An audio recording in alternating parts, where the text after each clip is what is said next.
Now, one of the spokespersons of the All Progressives Congress, Femi Kayode, has again been interrogated by the Department of State Services over his allegation that a presidential candidate of one of the major political parties was planning to scuttle this month's election by plotting a coup. The former Minister of Aviation had on Wednesday last week been invited by the investigative agency in connection with the comments for which he has taken responsibility.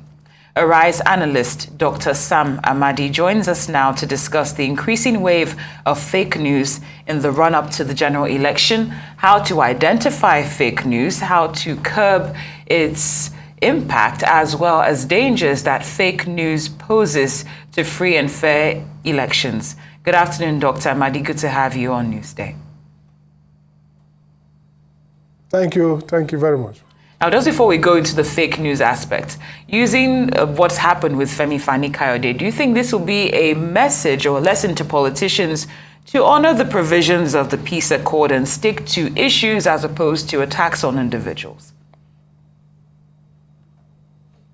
Well, it may not serve as a deterrence enough, because the DSS apparently responding to, try to be a very law-respecting and right-respecting agency, let him out, let him go back. Okay. What should have happened, perhaps, if they felt, of course, he admitted he shouldn't have said what he said, maybe they should have charged him to court in a normal way, granted him bail, so that he's under prosecution. Because to allege that a presidential candidate of an election is planning to scuttle democracy through some kind of coup d'etat, it's a major, major failing, a criminal offense that should end in some kind of prosecution. So, and that brings up the point. The deterrence element in this law and legal framework is that somebody takes them seriously, somebody investigates, and somebody really pursues legally, not persecution, but pursues legally prosecution of persons who wantonly, as in the case of Chief Femi Kayode, transgresses and recklessly violates these laws.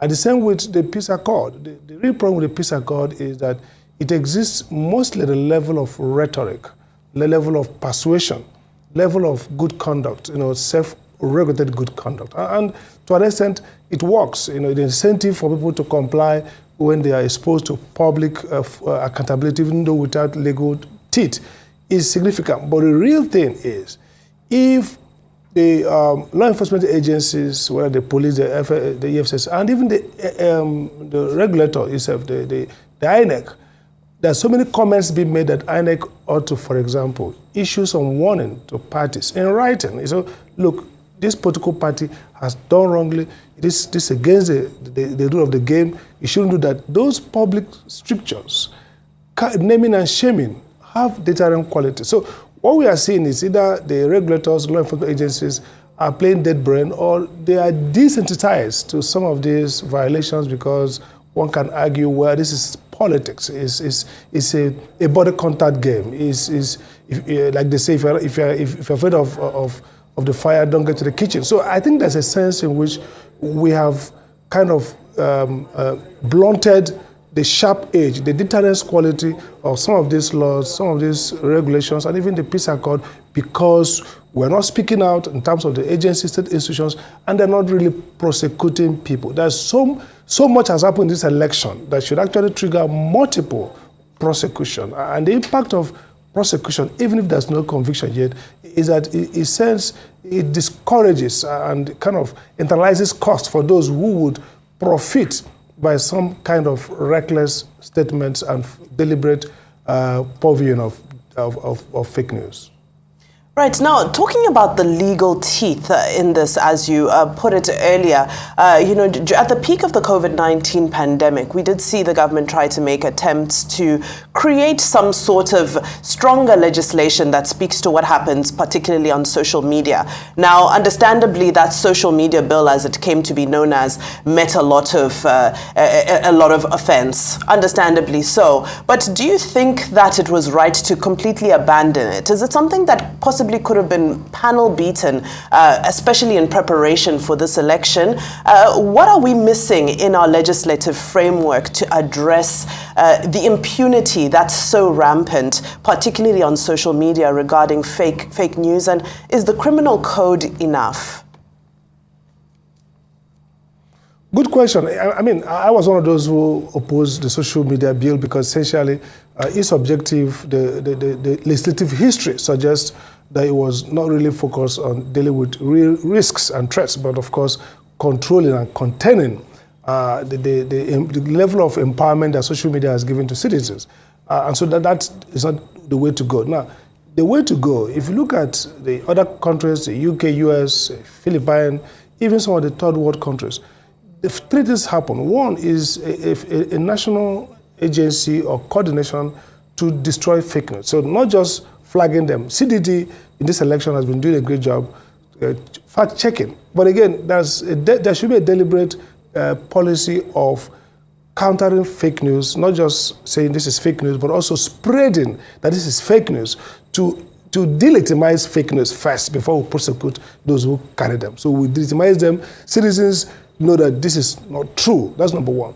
The second thing that's missing is, look, we have enough law. If you look at the Electoral Act, electoral offenses, there are several sections that deal with communication, the quality of campaign, issues around even speaking against religious figures, maybe Muhammad, Jesus Christ, Hindu, whatever, and also disrespect for religion and ethnicity.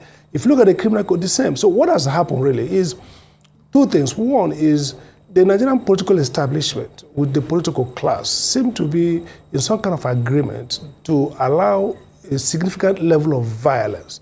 There was a statement by the chief whip, my friend Dogowa, Honorable, where he threatened voters, say, look, if you don't vote for APC, we will deal with you. Now, none of the law enforcement agencies picked up on that, invited him, but a citizen, Ose Anene, went to court to say, this is something a mandamus for the police to prosecute, or EFCC to even question the person. We've not seen anything of sort. So there's some sense in which we have fed into this impunity, the sense that some people can make statements, some people can do things. For example, last week we saw evidence of physical violence. So there should be tracking of these incidents and statements, and there should be investigation, there should be inquiry and prosecution. So the law, we have enough legal framework to deal with hate crime. If you look at the Terrorism Act, it has a component that deals with speech, violent speech that are untrue, that are likely going to create social unrest. There are enough laws to deal with them. But what is missing first is this structured intervention to first counter them so that they lose their persuasive character, they are delegitimized, and secondly, a law enforcement framework that's alert and picks up and goes through. If you prosecute 1, 2, 3 people, then you see that the recklessness, because look, this is like the economic theory is that when people can get free with crime, they're likely going to try, especially if the criminal action brings some value, whether in terms of electoral votes, whether in terms of propaganda.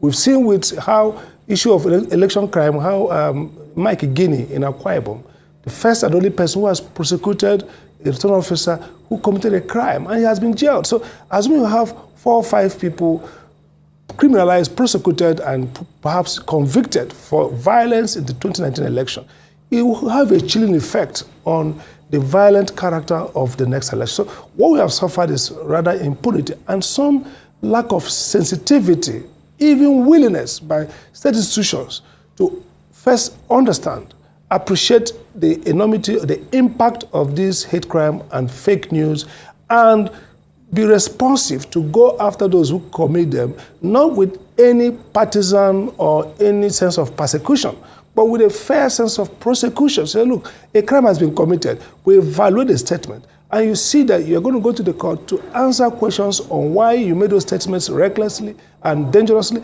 Then people will internalize the self-regulation to say, look, there are certain things we cannot say, especially run up to election because of their danger. In fact, falsehood, clear falsehood, manufactured to either tarnish people, to either profile people, and to create some kind of unholy social action against people. those are dangerous, especially for a country like ours, multi-ethnic, multi-religious, struggling with harmony, coexistence, and effective management of diversity. So what is missing is not necessarily the law, it's the structure for implementation and the understanding, the realization of the importance of prosecuting and enforcing the existing laws. Well, thank you, Dr. Amadi. Now, as of February the 3rd, the Minister of Information, that's Lai Mohammed, confirmed that Nigeria has asked platforms like Google and Meta to collaborate with the security agencies ahead of the February 25th elections. Of course, that's applaudable. But I'd just like to ask you, for everyday Nigerians who will be receiving various messages via various social media platforms, how can we tell what's fake from what's real? Because people are very quick to share or to spread as opposed to verifying. So how can we tell fake from real? Well, absolutely. Big problem, because even in developed democracies with better regulatory tools and technologies, they're still struggling. The Americans still live under the shadow of what they call the Russian hoax and Russian manipulation of social media during, so many trolls, so many, systems and structures to intervene and, carry fake messages as if they're authentic. So we're going to deal with that. But what we are missing now is, like I said, you have to have developed the technology and the platforms. Rapid response is what most developed countries are doing. So once we see, especially on WhatsApp platforms, that things go viral, you see some audio messages claiming to come from persons who are not true, some fake audio, some manipulated, there should be some people who are, scoping all this and quickly responded. The DSS often does pick on some of these trending fake videos or fake audio. But what they do is to first think around who to arrest and prosecute. But the first thing they should be doing is countering. So you are right, we're going to an election and there are going to be all these fake news everywhere, going through social media, Facebook, YouTube, and WhatsApp. I do have a group of guys who see this, and once they come, they go ahead first and determine them. Google has a tool that helps also to see whether it's a fake new one or old one, or whether it happened in Syria or Gabon or somewhere else. But somebody has to use these tools to quickly, proactively, counter this fake news, not just for the purpose of we can later bring culprits to book, prosecute them. But in the election, you want to protect the integrity of decision making. You want to ensure that as people are getting fake news, it's being countered as, oh, this is fake news. And then social groups, social media, and NGOs and also parties themselves will play a role in quickly coming out with information and say, look, if somebody's attributed to Atiku Abubakar or P2B or attributed to Tinubu, the party should be quick to say, this is not us. And also in the same way, make it go viral. So there's a tripod responsibility. The state has to create a framework, platform, tools, and have people monitor and counter rapid response. Citizens themselves and citizen groups themselves, understanding the danger of fake news, will also be up in arms. And then the parties who are competitors in this game should have incentive to be quick in correcting some of those attributions that are fake and damage both their prospect and could undermine the credibility of the election. So I think it's more around processes and programs and interventions for quick response. Then we go back after the whole thing to seek out who originated, who circulated. Because under the Terrorism Act, both the person who is the platform, who circulated, have different levels of culpability. But first is to counter and delegitimize the fake news so that it doesn't have social impact in terms of how people behave. And then later, you do the prosecution. Now, we're looking at an election that's probably going to be one with the highest digital engagement we've ever seen in Nigerian elections in history. And then you look at what's happening in the digital economy or with social media platforms, the Elon Musk taking over Twitter and lifting bans on several accounts and several shall I say, sets of information that had previously been classified as questionable. Where do citizens learn to draw the line between freedom of speech and fake news, participating in fake news and inflammatory statements? Because it is a very fine line. truly fine line. And then it also depends on your concept of state-society relation. Some people, Elon Musk himself, claim to be free speech absolutists. I myself am slightly close to that position. And the argument is that, look, like from Jess Mill downwards, that there's a lot we gain with free speech. Even the risks, the benefits are more than the risks. So we always have problem with free speech. We'll have people who put out noxious comments, content in public domain. We have people who have very disrespectful statements that are not in themselves criminal, false, but disrespectful. And so societies, depending on their moral character, whether they are too traditional or liberal or not, will have different level of tolerance level in our own society. Of course, we recall the wife of the president once saying China doesn't allow this social media nonsense. Why is Nigeria? So at the level of China's authoritarian state, there is a greater clampdown on speech that invariably may be legal, but could cause damage. And then the trouble is when you give some bureaucrats, some leaders, the right to describe what is harm, then you might be a slippery slope to having decent people, divest us of our right, our speech, our other rights, because they can argue tenuously that those rights can lead to harm. So what is harm? Well, what I think is this, that citizens themselves, two things. Now, there are those extremists who would like to use the excuse of free speech to damage both other people, themselves, and society. The society must have to draw a line. And the line, theoretically, is harm theory.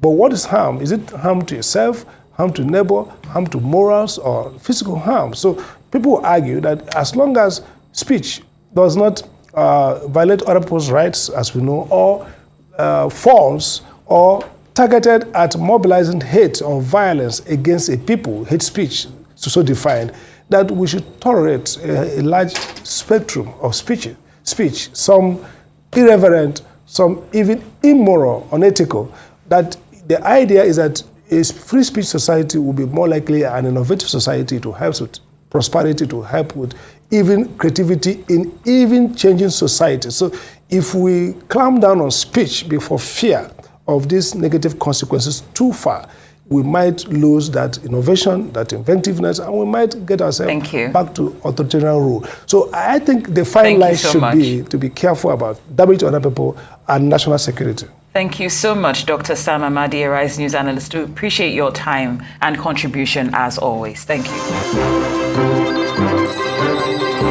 you.